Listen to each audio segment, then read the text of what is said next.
Hello, what's up mga pips? For today's video, magigisa tayo ng sardinas at miswa.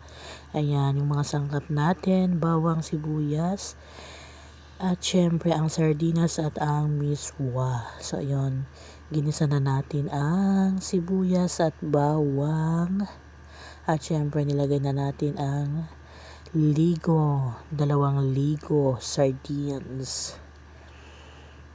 At syempre, kikilsawan natin yung kanyang lata. Lalagyan na natin ng asin.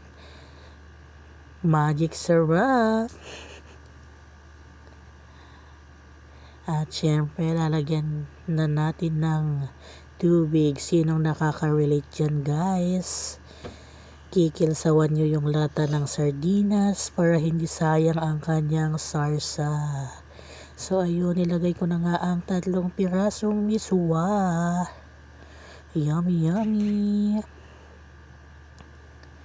At ayun na nga guys. Tadan!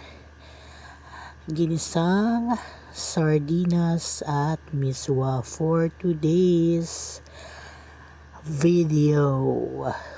O, diba? Ang sarap. Amoy palang ulam na. Thank you for watching.